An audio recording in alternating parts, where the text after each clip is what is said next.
Hi, this is Francis Wade over here at Two Time Labs. And today I want to draw a distinction between stuff, the tasks that we have flying at us, and the distinction that we developed, which is time demands.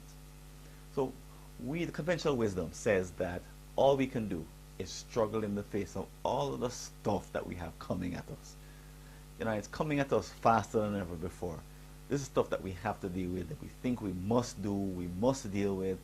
It's coming at us 24 hours a day, 7 days a week, thanks to the gadgets that we have now have available and that we carry with us all the time.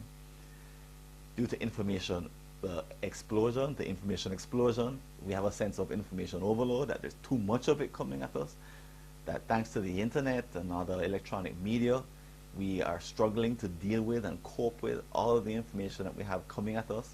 Studies have shown that we deal with more information in a day than our grandparents saw in a month. Just the volume of it all is just overwhelming, and all we can do is somehow find a way to struggle in the face of all of the stuff that we have to do. The recession has of course made it worse. Many of us are doing the jobs of 2 people or 3 people. So we find ourselves just buried by all the stuff, the tasks that fly at us every day, and we feel ourselves to be victims. That's very different than the notion of a time demand. So a time demand is an individual commitment to complete an action in the future. So there's some key aspects to that definition. The first is that it's individual. It always belongs to the person who is creating the time demand. It's a commitment, meaning that it's a promise to yourself first, and maybe it'll be a promise to other people as well. It involves the future, a task that has in which you have a rough idea of when you're going to do it, when you're going to start it, and of how long it's going to take. So a time demand has all those aspects, but what really separates it from the conventional wisdom is the idea of responsibility.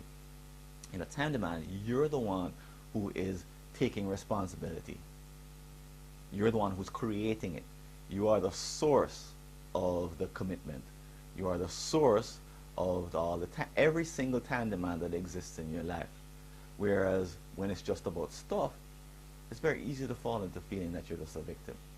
So people complain to us when we explain this definition and say, yeah, but my boss made me do it.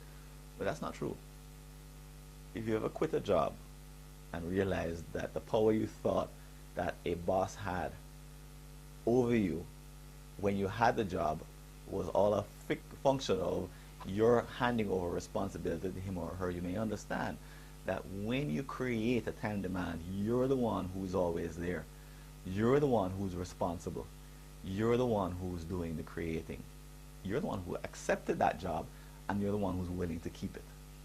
So when a boss suggests an item to you, you're the one who takes the next step and turns it into a time demand. So it's a big distinction. The implications of it are pretty enormous. And if you want to find out more information, we have a podcast that's available, also several blog posts. They'll be presented just at the end of this video. So this is Francis Wade, and tune in next time for one of the other distinctions that we have available here at Two Time Labs.